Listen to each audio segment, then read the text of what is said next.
আসসালামু আলাইকুম, welcome back to my channel. আজকে আমি এক্সপ্লেইন করব নতুন একটি চাইনিজ ড্রামাটির নাম হলো করোনাস ডায়েরি। এটি নতুন রিলিজ হয়েছে। এই ড্রামায় আমরা দেখব একটি মেয়ে কিভাবে তার পরিচয় লুকিয়ে নিজের ফ্যামিলিকে হত্যা করার কারণ খুঁজে বের করে। তার বাবা ছিল রাজসভার হাই র্যাঙ্কের অফিসিয়াল শেন ইয়ের মেয়ে ছিল শেন ওয়ান। সে নিজের পরিচয় লুকিয়ে কিন ফ্যামিলির নাইন্থ লেডি কিনওয়ান হয়ে জিনজোতে আসে। সেখানে সে নিজেকে মেডিসিন ও ময়না তদন্তের অটোপসি করার জন্য বিশেষজ্ঞ করে তোলে। সে শুধু রোগীদেরকে সুস্থ করে না, মামলা তদন্তের জন্য সে একজন করোনার হিসাবে নিজেকে তৈরি করে। তদন্তের সময় কিনওয়ানের সাথে প্রিন্স লুয়ে ক্রাউন প্রিন্স ইয়ানসির সাথে দেখা হয়। ইয়ানসি প্রিন্স জিনের কেস ইনভেস্টিগেট করার জন্য দৃঢ় প্রতিজ্ঞ ছিল। সে যে করে হোক প্রিন্স জিনের নাম ক্লিয়ার করবে এবং তার কেসটা ইনভেস্টিগেট করবে। প্রিন্স জিনের কেসের সাথে যতজন অফিসিয়ালের সম্পর্ক ছিল তাদের সবাইকে হত্যা করা হয়েছে। কিনওয়ানের ফ্যামিলিকে এই জন্য হত্যা করা হয়েছে। কিনওয়ান নিজের বাবার নাম ক্লিয়ার করার জন্য ইয়ানসির সাথে হাত মিলায়। দুজনে একসাথে কেস ইনভেস্টিগেট করে। এরপর রাজধানীতে এসে প্রিন্স জিনের কেস রিওপেন করে। কেস রিওপেন করার পর তারা দুজনে রয়্যাল প্যালেসের ভিতরে অনেক অজানা তথ্য ও রহস্য উন্মোচন করে। আর কেস ইনভেস্টিগেট করতে গিয়ে দুজনে একে অন্যের প্রেমে পড়ে। ড্রামার শুরুতে আমাদেরকে দেখানো হয় মাস্টার সেন তার ফ্যামিলিকে নিয়ে দ্রুত পালাচ্ছিল। তাদের পিছনে কিছু অ্যাসোসিয়েট তাড়া করছিল। মিস্টার সেন তার মেয়েকে নৌকায় উঠায় এবং তাড়াতাড়ি পালিয়ে যেতে বলে। তখনই অ্যাসোসিয়েটরা তাদের উপর তীর দিয়ে অ্যাটাক করে। মিস্টার সেন ও তার ওয়াইফ সেখানে মারা যায়। তারা সেন ওয়ানের দিকে ও তীর ছুড়ে, কিন্তু সেন ওয়ান নদীতে ঝাঁপ দেয়। আর এটাই হলো আমাদের ড্রামার ফিমেল লিড সেন ওয়ান। এরপর সিন দেখানো হয় সেন ওয়ান তার বাবার লেটার পড়ছিল। লেটারে লেখা ছিল তার বাবা বলেছে, সুন্দর করে বেঁচে থেকো, কখনো ক্যাপিটালে ফিরে যেও না, রিভেঞ্জ নেওয়ার কথা ভেবো না। কিন্তু সেন ওয়ান বলে, কেন আপনাকে এরকম ভাবে হত্যা করা হলো? আমি অবশ্যই এটার কারণ খুঁজে বের করব, আর আমি অবশ্যই এটা রিভেঞ্জ নিব। এরপর কাট হয়ে যায়। কিন ফ্যামিলিকে দেখানো হয়। কিন ফ্যামিলির নাইন্থ লেডি কিনওয়ানের সাথে হুয়া ফ্যামিলির সাথে এনগেজমেন্ট হয়েছিল, কিন্তু মিসেস হুয়াও সেটা এসে ভেঙে দেয়। তখনই একজন এসে বলে কিনওয়ান ফিরে এসেছে। ওল্ড ম্যাডাম কিন তখনই কিনওয়ানের কাছে আসে। সেন ওয়ান এখানে যে পরিচয় বদলে কিনওয়ান সেজে এসেছে। কিনওয়ান তাকে তার বাবার সিটটা দেয়। তখন ওল্ড ম্যাডাম কিন এর কাছে মিসেস হুয়া এসে জেট পেন্ডেন্টটা দিয়ে চলে যায় আর বিয়েটা ভেঙে দেয়। কিনওয়ান এটা দেখে অজ্ঞান হয়ে যায়। ওল্ড ম্যাডাম কিন তাকে ভিতরে নিয়ে আসে। এরপর কিনওয়ানকে দেখতে পায়। তার মেয়ে আসে আর বলে, মাই লেডি আপনি কেন উঠলেন? আপনি তো অসুস্থ। তখন কিনওয়ান বলে, চিন্তা করো না, এটা অ্যাক্টিং ছিল। পুলিং বলে, ওল্ড ম্যাডাম কিন আমাকে ডেকে পাঠিয়েছিল আপনার বিষয়ে সবটা জানার জন্য। আমি আমাদের প্ল্যান মতো সবকিছু বলেছি। আসল কিনওয়ান অসুস্থ হয়ে 1 বছর আগে মারা গিয়েছে। এটা কিন ফ্যামিলির কেউ জানে না, শুধু কিনওয়ানের মা বাবা ও তার মেট পুলিং ছাড়া। এখন তার মা বাবা ও মারা গেছে একটা দুর্ঘটনায়, যার কারণে সেন ওয়ান এখন কিনওয়ান হয়ে এখানে এসেছে। এরপর তারা দুজনে বাইরে আসে। ওল্ড ম্যাডাম কি পুলিংকে শাস্তি দিতে চায়, কিন্তু কিনওয়ান এতে বাধা দেয়। তখন ওল্ড ম্যাডাম তাকে মেনশনে বন্দি করে রাখে আর বলে, এখন থেকে তুমি বের হতে পারবে না। পুরো 1 বছর তুমি তোমার মা বাবার জন্য শোক পালন করবে। কিনওয়ান এতে রাজি হয়ে যায়। এরপর সিন কাট হয়ে যায়। কিনওয়ান তার আসল মা বাবার জন্য গ্রেভ বানায় আর সেখানে গ্রেটিং করে। এদিকে ওল্ড ম্যাডাম কি তার ছেলে কিন ফ্যামিলি হার্ড মাস্টার কিনআনের সাথে কথা বলছিল প্রিন্স জিনের কেসের বিষয়ে। প্রিন্স জিন কনসোর্টকে মেরে ফেলেছে, সেটাতে নাকি মিস্টার সেন হেল্প করেছে তার অপরাধ ঢাকে। এগুলো আবার কিনওয়ান দাঁড়িয়ে ছিল। সে এটা মানতে পারছিল না যে কেউ তার বাবাকে অপবাদ দিচ্ছে। সে ভিতরে এসে সবটা শুনতে থাকে। ইয়াং মাস্টার কিন বলে, আমি যতটুকু শুনেছি মিস্টার সেন অনেক বেশি সৎ। সে কখনো অপরাধীর সাথে আপোষ করে না, এর জন্য তাকে সেন দা অপরাধী বলা হয়। তখন তার বাবা বলে, তুমি তার সম্পর্কে কতটুকু জানো? সে যদি প্রিন্স জিনকে তার দুর্নীতি কাজে হেল্প না করতো তাহলে কি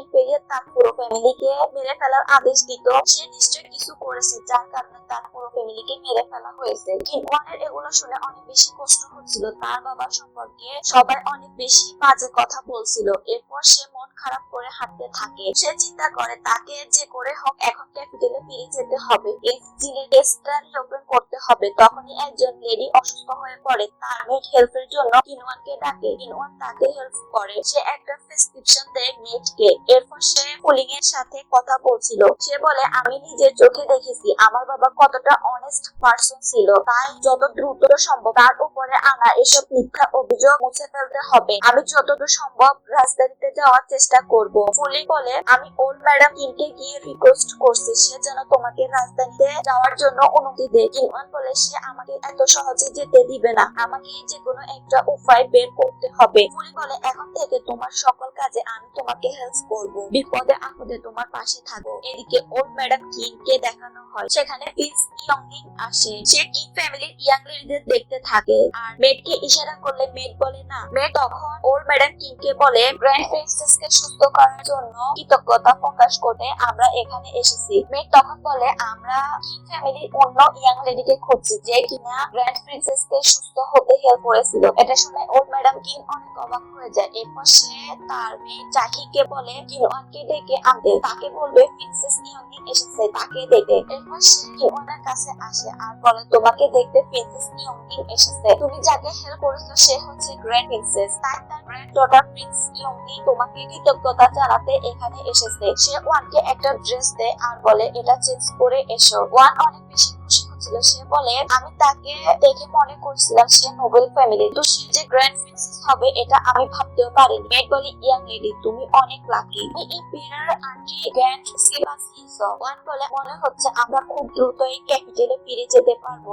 এরপর সে ড্রেস চেঞ্জ করে চলে যেতে থাকে। সে বলে, তাদেরকেও তো দেখাতে হবে আমি কিভাবে কিং ফ্যামিলিতে সার্ভাইভ করছি। এরপর তাকে হল রুমে দেখানো হয়। প্রিন্স ইয়ং তার মেয়েকে বলে, এটা কি সে? মেড বলে, মিসেস ইয়ং ওয়ানকে তার সাথে নিয়ে যেতে এসেছে কারণ তাকে গ্র্যান্ড প্রিন্সেস দেখতে এসেছে। সে এখনো পুরোপুরি সুস্থ হয়নি, তাই সে ওয়ানের পরবর্তী চিকিৎসার জন্য ওয়েট করছে। তারপর তারা দুজনে ক্যারেজে করে যেতে থাকে। প্রিন্সেস ইয়ং কিনওয়ানের দিকে তাকিয়ে থাকে আর বলে, তুমি অনেক ছোট কিন্তু তোমার মেডিসিন সম্পর্কে স্কিল অনেক বেশি। কিনওয়ান বলে, মেডিসিন প্রতিভা ও অভিজ্ঞতার উপর ডিপেন্ড করে, বয়সের উপর না। তাছাড়া আমি ছোট থেকে মেডিসিন ভ্যালিতে বড় হয়েছি, মেডিসিন সম্পর্কে অনেক কিছু শিখেছি, তাই আমার ট্রিটমেন্ট ভিন্ন। প্রিন্সেস ইয়ং বলে, তুমি একজন মেডিসিন বিশেষজ্ঞ আর আমি মার্শাল আর্টে। আসলে সে অনেক দুষ্ট প্রকৃতির টমবয় টাইপের ছিল। এতক্ষণ সে নিজেকে নোবেল লেডি হওয়ার অ্যাক্টিং করছিল। সে বলে, আমার বাবা বলে আমি যদি ছেলে হতাম তাহলে আমার সকল ভাইদের ছাড়িয়ে যেতাম। সে ওয়ানের সাথে বন্ধুত্ব করে নেই। তখনই রাস্তায় দুজন লোক ঝগড়া করছিল। প্রিন্সেস প্যারিস থেকে নেমে ক্যারেজের উপরে বসে থাকে, তার মেয়ে তাকে নামতে বলছিল। তখনই আমাদের মেন লিড ইয়ানসি আসতে থাকে। প্রিন্সেস তাকে দেখে ক্যারেজে চলে আসে। জিনওয়ান বলে, এদেরকে ইম্পেরিয়াল গার্ড থেকে অনেকটা আলাদা লাগছে, এরা কোথাকার? আর প্রিন্সেস তখন বলে, এরা সাউথি আর্মি আর এটা হলো সাউথি আর্মি ইয়াং মাস্টার, তারা ব্ল্যাক আর্মার গার্ডের অধীনে কাজ করে। ইয়াং মাস্টার সাউথি অনেক বড় যোদ্ধা, তার নাম শুনলে শত্রুরা অনেক ভয় পায়। ইয়ানসি এসে ইম্পেরিয়াল গার্ডকে বলে, সাউথি আর্মিদের অনুযায়ী কোন লোক যদি অন্য কাউকে অন্যায়ভাবে অত্যাচার করে তাহলে তাকে ঘটনাস্থানে মৃত্যুদণ্ড দেওয়া হবে। এরপর সে তার বডিগার্ডকে ইশারা করে, বডিগার্ড গিয়ে তাকে মেরে ফেলে। এরপর ইয়ানসি অত্যাচারিত লোকটাকে কিছু টাকা দেয়। এদিকে প্রিন্সেস বলে, সে হলো গড অফ ওয়ার ইয়ানসি, আমার কাজিন। সে 10 বছর থেকে আর্মিতে জয়েন করেছে আর প্রতি বছর সর্বোচ্চ সম্মান অর্জন করেছে। এরপর ইয়ানসি চলে যায়। এরপর দেখানো মার্কিউস আর মেনশনে, সেখানে গ্র্যান্ড প্রিন্সেসকে দেখানো হয়। ইয়ানসি এসে তাকে গ্রিটিং করে। তখন গ্র্যান্ড প্রিন্সেস তার সাথে ফাইট করতে থাকে। ইয়ানসি বলে, গ্র্যান্ডমাদার আপনি এখন একটু নিজের বয়সের দিকে খেয়াল করুন, এখন আপনি আগের মতো আর ফাইট করতে পারবে না। গ্র্যান্ড প্রিন্সেস বলে, তোমার উপর সাহসী আর্মির অনেক বড় দায়িত্ব, কিন্তু তুমি তোমার দায়িত্ব ফেলে রেখে এখানে চলে এসেছো, নিশ্চয়ই তোমার বাবার সাথে আবার কোনো ঝামেলা হয়েছে তাই না? ইয়ানসি বলে, আমি এটাতে অভ্যস্ত, সে আমাকে সাহসী আর্মিদের জন্য ইম্পর্টেন্স মনে করে না। তখনই প্রিন্সেস ইয়ংনিং এসে, সেও ইয়ানসির সাথে ফাইট করছিল, কিন্তু প্রিন্সেস ইয়ংনিং তাকে ফেলে দিচ্ছিল। ইয়ানসি কিনওয়ানের একদম সামনে চলে যায়। সে এক নজরে কিনওয়ানের দিকে তাকিয়ে থাকে আর অবাক হয়ে তাকে দেখতে থাকে। কিনওয়ান গ্র্যান্ড প্রিন্সেসকে গ্রিটিং করে। গ্র্যান্ড প্রিন্সেস বলে, তুমি কি সে যে আমার জীবন বাঁচিয়েছ? সে লিটল মেডিসিন ফেরি, তাই না? তখন গ্র্যান্ড প্রিন্সেস কিনওয়ানকে বলে তুমি এদের দুজনের কাছ থেকে দূরে থাকবে, এরা তোমাকে আঘাত করতে পারে। রাস্তায় তুমি আমার চিকিৎসা করেছো, যার কারণে আমি এখনো বেঁচে আছি, না হলে এতক্ষণ ইয়ানচি তার গ্র্যান্ড মাদারকে আর দেখতে পেত না। ইয়ানচি তখন কিনওয়ানকে বলে, আচ্ছা আমি কি জানতে পারি আপনার এরকম অসাধারণ মেডিসিন স্কিল কোথায় থেকে শিখেছেন? কিনওয়ান তখন বলে, আমি মেডিসিন কিং ভ্যালিতে বড় হয়েছি, সেখানে সকল ফিজিশিয়ান আমার মাস্টার। ইয়ানচি বলে, এই জন্য গ্র্যান্ড মাদার আপনাকে লিটল মেডিকেল ফেরি বলেছে। গ্র্যান্ড প্রিন্সেস ইয়ানচিকে বলে, তুমি কতদিনের জন্য এসেছো? ইয়ানচি বলে, কাজিনের বিয়ে শেষ না হওয়া পর্যন্ত আমি যাচ্ছি না। গ্র্যান্ড প্রিন্সেস কিনওয়ানকে ওডিনে ইনভাইট করে। কিনওয়ান বলে, ঠিক আছে, কিন্তু এখন আপনার ফার্স্ট চেক করতে হবে। ইয়ানচি সেখানে থেকে যেতে চায় কিন্তু প্রিন্সেস ইয়ানচি তাকে নিয়ে যায়। এরপর কিনওয়ানকে তার মেনশনে দেখানো হয়, তাকে নতুন ঘর দেওয়া হয়েছিল থাকার জন্য। মেড এটা দেখে অনেক খুশি হচ্ছিল। কিনওয়ান বলে, এতে এত খুশি হওয়ার কি আছে? আগেও এগুলো আমার ছিল না, এখনো এগুলো আমার না। তখনই সেখানে কিং ফ্যামিলির তৃতীয় লেডি মিসেস কিং আসে। সে কিনওয়ানের জন্য অনেকগুলো জুয়েলারি নিয়ে এসেছিল। সে বলে, এগুলো তোমার পছন্দ হয় কিনা দেখো। কিনওয়ান বলে, এগুলো প্রয়োজন নেই। থার্ড লেডি বলে, কালকে গ্র্যান্ড মিসের পেনশনের ওয়েডিং আছে, তুমি সেখানে যাবে, তাই তোমাকে সুন্দর করে রেডি হয়ে যেতে হবে। এখন এগুলো নাও, এগুলো তোমার প্রয়োজন। মেড এগুলো দেখে অবাক হচ্ছিল, কারণ থার্ড ইয়াং লেডি কখনো কিনওয়ানের সাথে এত ভালো আচরণ করেনি, হঠাৎ সে এত ভালো আচরণ করছে। এরপর কিনওয়ান গ্র্যান্ড প্রিন্সেসের ফার্স্ট চেক করছিল, তখনই ইয়ানচি আসে। কিনওয়ান উঠে পড়ে। গ্র্যান্ড প্রিন্সেস ইয়ানচিকে বলে, তুমি হল রুমে না গিয়ে এখানে কেন এসেছো? তোমার আসা কিনওয়ানের ট্রিটমেন্ট করতে অনেক সমস্যা হচ্ছে, তাকে অনেক বেশি নার্ভাস করে তুলছে। ইয়ানচি তখন বলে, আমি যতটুকু জানি মিসেস এর সাথে আমার প্রথম দেখা হয়েছে, কিন্তু সে কেন আমাকে দেখে ইগনোর করছে? মনে হচ্ছে সে আমার বিষয়ে একটু সচেতন, আমার থেকে দূরত্ব মেনটেন করছে। কিনওয়ান তখন বলে, কিছুদিন আগে আমি আপনার জ্ঞান ও মার্শাল আর্ট স্কিল দেখেছি, স্বাভাবিকভাবে এগুলো একটু ভয়ের। ইয়ানচি তখন বলে, আমরা সাহসী আর্মি, কখনো সাধারণ মানুষকে আঘাত করি না, শুধু অপরাধীকেই শাস্তি দিই। গ্র্যান্ড প্রিন্সেস তখন ইয়ানচিকে বাহানা দিয়ে বের হয়ে যেতে বলে। এরপর কিনওয়ানকে ডাকে আর বলে, তুমি কেন এত অতিরিক্ত ভাবছো? কিনওয়ান বলে, আপনি এটা কিভাবে বুঝলেন? গ্র্যান্ড প্রিন্সেস বলে, আমি যদি এটা বুঝতে না পারি তাহলে হবে, আমি এতদিন এত মানুষের সাথে এসেছি, তারা কোন বিষয়ে সচেতন তা বুঝতে পারবো না। তাছাড়া আমি তোমার বিষয়ে সবটা খোঁজ দেখেছি, তুমি কিং ফ্যামিলিতে কিভাবে লাইফ লিড করছো। চিন্তা করো না, এখন থেকে আমি তোমাকে সবকিছুতে হেল্প করব এবং সব সমস্যার হাত থেকে প্রোটেক্ট করব। এরপর পারফিউজ আনিয়ান এর মেনশন দেখানো হয়। তারা সকলে ওয়েট করছিল নতুন ব্রাইডের জন্য। ব্রাইডের চেম্বার চলে আসে, আর এটা হলো রুম ইউজিয়া। ব্রাইডের সাথে ওয়ে ইয়ানচি কে পাঠানো হয়েছে। এরপর ব্রাইডকে বের হতে বলা হচ্ছিল। ইউজিয়া ওয়েডিং রুলস অনুযায়ী তাকে বের হতে বলে, কিন্তু ব্রাইড বের হচ্ছিল না। তখন ইউজিয়া ব্রাইডকে চেক করে। সে ব্রাইডকে দেখে অনেক বেশি ভয় পায়। ব্রাইডের মাথা কাটা ছিল। ইয়ানচি দ্রুত এসে ব্রাইডকে দেখে, আর সে বলে, এটা কিভাবে সম্ভব? কিনওয়ান তার মেয়েকে সাথে নিয়ে এক পাশে লুকিয়ে থাকে। ওয়ানজি ইউজিয়ার সাথে খারাপ আচরণ করছিল। সে বলে, তুমি তাকে হত্যা করেছো, এতটা পথ আমি তাকে নিয়ে এসেছি, কোনো কিছু ঘটেনি, আর তোমার মেনশনে আসার আগে এরকমটা হয়েছে। ইউজিয়ার উপর অ্যাটাক করতে যায়, কিন্তু ইয়ানচি তাকে ধরে ফেলে। ইয়ানচি তার বডিগার্ড ভাইপেনকে বলে, সকল ব্ল্যাক আর্মার গার্ডদেরকে ডেকে পাঠাও আর এখানে সকলকে বন্দি করো, সবকিছু ঠিকভাবে খেয়াল রাখবে, কেউ যেন এখান থেকে যেতে না পারে। কিন্তু ওয়ানজি ব্রাইট স্ট্রং রুমকে নিয়ে চলে যেতে চায়। ইয়ানচি তখন বলে, এটা মার্কিউস আনপেনশনের সাথে জড়িত,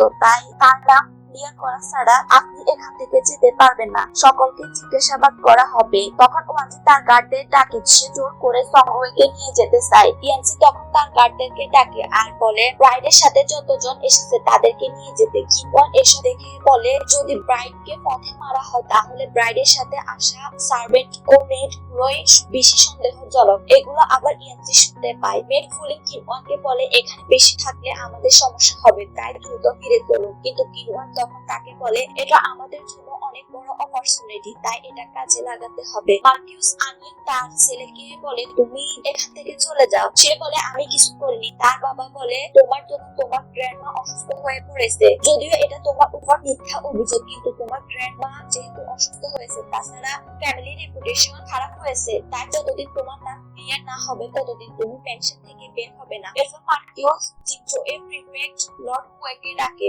এবং তাকে কেসটা ইনভেস্টিগেট করতে বলে। প্রিফেক্ট হুয়া ব্রাইটকে দেখে অনেক বেশি ভয় পায়। সে ওয়ানজিকে বলে আমি সংগুয়ের বডি মর্গে নিয়ে যাচ্ছি। প্রিফেক্ট হুয়া ইয়ানসিকে এসে এটা বলে। ইয়ানসি তার গার্ডদের বলে ঠিকভাবে ব্রাইডের ডেড বডি খেয়াল রাখতে। কিওয়ান তখন ব্রাইডের বডি চেক করতে আসে। ইয়ানসি তাকে ফলো করছিল। ব্রাইডের চেম্বারের অন্য পাশে এসে দাঁড়িয়ে থাকে। কিওয়ানের উপর নজর রাখছিল। কিওয়ান বলে কি অদ্ভুত, যদি তাকে ব্রাইড চেম্বারে অ্যাটাক করা হয় তাহলে তার ব্লাড পুরো ব্রাইড চেম্বারে থাকবে, কিন্তু এটা শুধু উপরে আছে, এটা কিভাবে সম্ভব? সে এটা বুঝতে পারে এখানে ব্রাইডকে অ্যাটাক করা হয়নি, অন্য কোথাও তাকে মেরে তারপর ব্রাইড চেম্বারে রাখা হয়েছিল। তো প্রিফেক্ট হয়ে ছেলে এসে বনি ব্রাইডকে নিয়ে যেতে চায়, কিন্তু তাকে এটা করতে নিষেধ করছিল। সে বলে ব্রাইডকে এখান থেকে সরিয়ে নিলে খুনিকে ধরার সকল প্রমাণ নষ্ট হয়ে যাবে, কিন্তু হুয়ানি কিওয়ানকে ইনসাল্ট করে বলে তুমি একটা মেয়ে, তুমি কেন এই বিষয়ে আসছো? তাছাড়া আমি কেন তোমার কথা শুনছি? তখন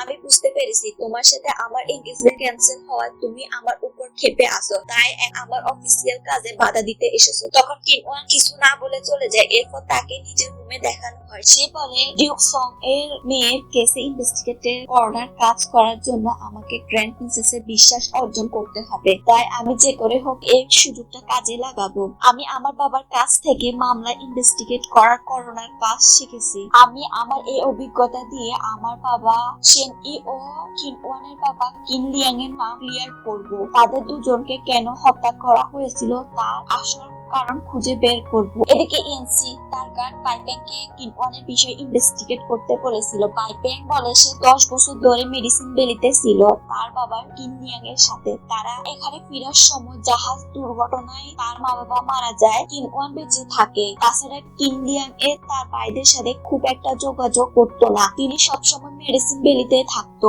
ফ্রিতে মানুষকে হেল্প করতো। তাছাড়া আমাদের সকল প্রিন্স জিনের কেসে ইনভেস্টিগেট করার জন্য মিস্টার শেন ইয়েকে খুঁজছে, তাকে খুঁজে ফেলে প্রিন্স জিনের কেসটা ইনভেস্টিগেট করা যাবে। ইয়ানসি তখন বলে শেন ইয়ে একমাত্র ব্যক্তি যে কিনা বলতে পারে প্রিন্স জিন কনসোর্ট জিনকে হত্যা করেছিল কিনা। তাই যত দ্রুত সম্ভব তাকে ও তার ফ্যামিলিকে খুঁজে বের করতে হবে। আর মিসেস কিন এর বিষয়টা আমি ইনভেস্টিগেট করব। পাইফেং বলে মিসেস কিন কেন? ইয়ানসি বলে তার স্কিল আমার প্রয়োজন প্রিন্সেস জিনের কেস ইনভেস্টিগেট করতে। আমি দেখেছি সে ব্রাইট চেম্বারে কিভাবে পরীক্ষা করছে, সে নিশ্চয়ই কিছু একটা করতে চায়, তাই আমি তাকে এটাতে হেল্প করব। এর বিনিময়ে সে আমার সাথে প্রিন্স জিনের কেসে কাজ করবে। এদিকে কিওয়ানকে তার কাজিনরা বিরক্ত করছিল। এদের মধ্যে সোয়ানকে জিয়ান ইশারা করে কিওয়ানকে ইনসাল্ট করতে। সে কিভাবে গ্র্যান্ড প্রিন্সেসকে সিরিয়াস করেছে। সোয়ান তখন বলে তুমি কিভাবে গ্র্যান্ড প্রিন্সেসকে সিরিয়াস করেছে এবং তাদের বাড়িতে গিয়ে উঠেছ। তখনই সেখানে প্রিন্সেস ইয়ংমিং চলে আসে। সে তখন বলে কার এত সাহস হলো গ্র্যান্ড প্রিন্সেসকে অপমান করার? প্রিন্সেস ইয়ংমিং অনেক বেশি রেগে গেছিল। তখন ওল্ড ম্যাডাম কিন সোয়াংকে থাপ্পড় মারতে বলে। মেয়ে গিয়ে তাকে থাপ্পড় মারে। প্রিন্সেস ইয়ংমিং বলে কারো সাহস নেই গ্র্যান্ড প্রিন্সেসকে অপমান করার, সে কিভাবে এটা করলো? সোয়াং তার কাছে ক্ষমা চাইতে থাকে, কিন্তু প্রিন্সেস তাকে শাস্তি দিতে চায়। তখন ওল্ড ম্যাডাম কিন তার কাছে নিল ডাউন হয়ে তাকে ক্ষমা করে দিতে বলে। তখন সে বলে আমি তাকে পানিশমেন্ট দিচ্ছি। সে তাকে 80টা বেত্রাঘাত করতে বলে আর 2 মাস ঘরে বন্দি করে ফ্যামিলি রুলস কপি করতে বলে। ইয়ংমিং কিন এর দিকে তাকায়। সে বুঝতে পারে এটাতে কিন খুশি না, এটা একটু বেশি হয়ে গেল। তাই সে বলে আমি তো তাকে মেরে ফেলতে পারি না, তাই এটা একটু কমিয়ে দিন। এরপর ইয়ংমিং দ্রুত গিয়ে কিওয়ানকে তুলে। ওল্ড ম্যাডাম কিন ভেবেছিল তাকে তুলবে, সে এটা দেখে অপমানিত হয়। এরপর কিওয়ান গ্র্যান্ড প্রিন্সেসকে পরীক্ষা করতে আসে। সে এখানে একটা ট্রিক্স করে ইয়ংমিংকে বলে গ্র্যান্ড প্রিন্সেসের টেনশন না কমলে তিনি বারবার অসুস্থ হয়ে যাবে, তাই আমি আগে তার টেনশনের বিষয়টা সলভ করার চেষ্টা করব যাতে তিনি দ্রুত সুস্থ হয়ে ওঠে। কিন্তু ইয়ংমিং বলে কেসটা তো প্রিফেক্ট হুয়া নিজের হাতে নিয়েছে, এটা শেষ হোক 1 মাসের বেশি সময় লাগবে। কিওয়ান তখন নীল ডাউন হয়ে তাকে বলে আমি মেডিসিনের পাশাপাশি অটোপসি বা করোনারের পারদর্শী, আমি প্রিফেক্ট হুয়াকে এই কেস ইনভেস্টিগেট করতে হেল্প করতে চাই। ইয়ংমিং এটা শুনে অবাক হয়ে যায়। সে বলে কিওয়ান তুমি মৃতদেহ পরীক্ষা করা ও মৃতদেহের আঘাতে কি কারণে হয়েছে তা বুঝতে পারো? তুমি মেডিসিনের পাশাপাশি একজন করোনার। কিওয়ান বলে আমি মেডিসিনের পাশাপাশি করোনার কাজেও তো। প্রিন্সেস ইয়ংমিং তখন এই কেসে কিওয়ানকে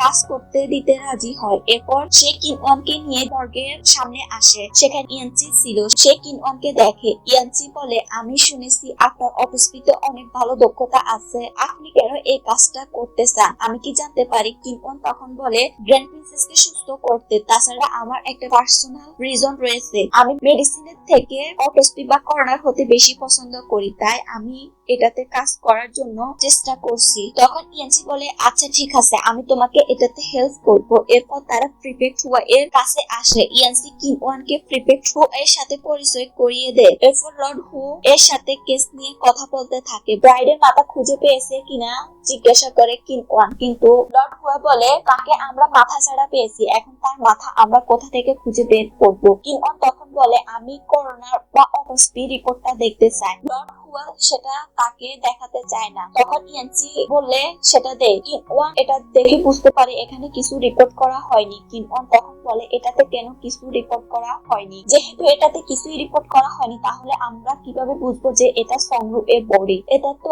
অন্য কারোর বডি হতে পারে। ইয়ং বলে, এটা কিভাবে সম্ভব? কিনওয়ান বলে, জিউক সং তার মেয়েকে এ বিয়ে দিতে চাননি। যদি তিনি আপনাদেরকে ডিস্ট্রাক্ট করার জন্য তার মেয়ের বদলে অন্য মেয়েকে, তার মেয়েকে নিজের কাছে রেখে দিয়েছে। লর্ড হুয়া তখন বলে, কমান্ডার ওয়ান জি বলেছে এটাই সংরু। কিনওয়ান বলে, সে কিভাবে নিশ্চিত করে এটা বলতে পারে? খুনিকে বের করার পর্যন্ত ব্রাইডের সাথে আসা কাউকে আমরা বিশ্বাস করতে পারি না। লর্ড হুয়াকে বলে যত দ্রুত সম্ভব সংরু এর বডিকে অটোস্পি করতে, কিন্তু লর্ড হুয়া এতে রাজি হয় না। সে বলে, তিনি একজন নোবেল ফ্যামিলির মেয়ে, তাকে কিভাবে আমি অটোস্পি করতে পারি? কিনওয়ান বলে, অটোস্পি না করলে আসল খুনিকে ধরা যাবে না। লর্ড হুয়া তার উপর অনেক বেশি রেগে যাচ্ছিল। তখন কিনওয়ান বলে, মিস্টার সে অনেক অটোস্পি করেছে, অনেক মানুষকে ন্যায় বিচার এনে দিয়েছে, আপনি শুধু দ্রুত কেসটা সমাধান করার জন্য আসল খুনিকে না বের করে এটার সমাধান করতে চাচ্ছেন। লর্ড হুয়া মিনিস্টার সেন এর কথা শুনে বলে, সে ইম্পেরিয়াল ক্রিমিনাল, তাকে তার পুরো ফ্যামিলি সহ হত্যা করার আদেশ দেওয়া হয়েছে ইম্পেরিয়াল থেকে। সে বিশ্বাসঘাতক ও অবিশ্বস্ত লোকের কথা এখানে কেন বলছো? ইয়ানসি সন্দেহের চোখে কিনওয়ানের দিকে তাকিয়ে থাকে। কিনওয়ান বলে, লর্ড সেন এর রেখে যাওয়া বইগুলো নিশ্চয় আপনি পড়েছেন, আপনি জানেন কিভাবে বিচার করতে হয়। বলে, আইনের অপব্যবহার করছেন, এটা আমার মানতে কষ্ট হচ্ছে। যে আমি আপনাকে হেল্প করব বলেছি যাতে কেসটা আসল খুনি ধরতে পারি এর জন্য, কিন্তু আপনি এটা উল্টোটা করছেন। তখন লর্ড হুয়া বলে, তুমি কি নিশ্চিত তুমি এই কেসটা আমাকে হেল্প করতে পারবে? তখন ইয়ানসি বলে, কিনওয়ানকে সবাই মেডিকেল পেরি বলে, তার কাছে এটা কঠিন ব্যাপার নয়, তাই তুমি একবার তাকে দিয়ে ট্রাই করতে পারো, এরপর না হয় এই কেসটা দিবে কিনা সেটার সিদ্ধান্ত নিতে পারো। লর্ড হুয়া বলে, ঠিক আছে, আগে তাকে দিয়ে একবার ট্রাই করা যাক, এরপর তাকে ব্রাইডের কেসটাতে কাজ করতে বলবো। এরপর সে তাকে মর্গে নিয়ে আসে। সেখানে করোনার অন্য একটা কেসে অটোস্পি রিপোর্ট দেয়। কিন্তু তাকে অনেক বেশি প্রশ্ন করছিল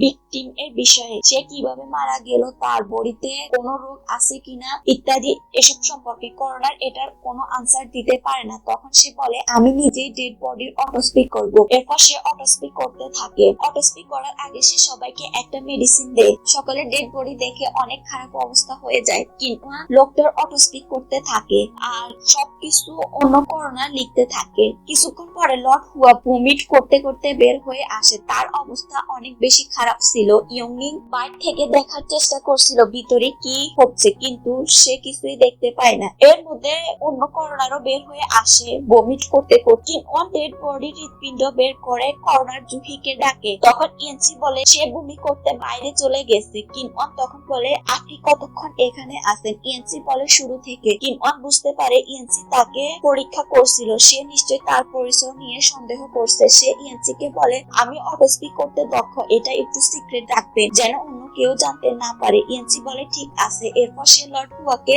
অটোস্পি রিপোর্ট দেয় আর খুনিকে ধরতে বলে। ইয়ানসি তাদেরকে বলে, আজকের ঘটনাটা যেন কেউ জানতে না পারে। মিসেস কিনওয়ান যে অটোস্পি করেছে, কেউ জানলে এটা সমস্যা হবে, সবাই তাকে ইনসাল্ট করবে। ইয়ংমিং বলে, ভাইয়া লিটল ওয়ান কি ব্রাইডের কেসটাতে কাজ করতে পারবে? তখন লর্ড হুয়া বলে, অবশ্যই সে এটাতে কাজ করতে পারে। লেডি ওয়ানের মেডিকেল স্কিল যেমন অটোস্পি স্কিলও তেমন, সে দুটোতে অনেক বেশি দক্ষ। ওয়ান এটা খুশি হয়। এরপর তাকে রুমে দেখানো হয়। মেড বলে, মাই লেডি, তুমি কি বিশ্বাস করো প্রিন্সেস ইয়ানসি তোমাকে বিশ্বাস করেছে, কোনো সন্দেহ করেনি তোমার পরিচয় সম্পর্কে? কিনওয়ান বলে, আমি তাকে বিশ্বাস করি না, কিন্তু এখন তার সাথে আমাকে কাজ করতে হবে। যেহেতু তার সাথে আমাকে কাজ করতে হবে, তাই তার থেকে অনেক বেশি সতর্ক থাকতে হবে। এদিকে ইয়ানসি কিম ওয়ানকে নিয়ে সন্দেহ করছিল। সে বাইফেংকে বলে, মিনিস্টার সে এর সকল বই আমার কাছে নিয়ে আসো। সে কেন এত বেশি রেসপেক্ট করে তা খুঁজে বের করতে হবে আমাকে। বাইফেং বলে, আপনি কি লেডি কিনের কথা বলছেন? সে বলতে, ইয়ান মাস্টার, আমার মনে হয় আপনি তার প্রতি দুর্বল হচ্ছেন, তার প্রতি আপনার ফিলিংস তৈরি হচ্ছে। ইয়ানসি তখন তাকে ঠান্ডা মাথায় শাস্তি দেয়। সে বলে, আজকে বাইরে অনেক সুন্দর চাঁদের আলো, তাই তুমি 40 বার দৌড়ে এসো। এদিকে গ্র্যান্ড প্রিন্সেস অনেক বেশি রাগারাগি করছিল। সে সং রু এর কেসটা নিয়ে টেনশন করছিল, কিন্তু হঠাৎ করে সে অজ্ঞান হয়ে যায়। আর এর মাধ্যমে এই পার্টটি শেষ করছি। ড্রামাটি যদি তোমাদের ভালো লেগে থাকে তাহলে একটা লাইক করো, চ্যানেলটা সাবস্ক্রাইব করে পাশে থেকো।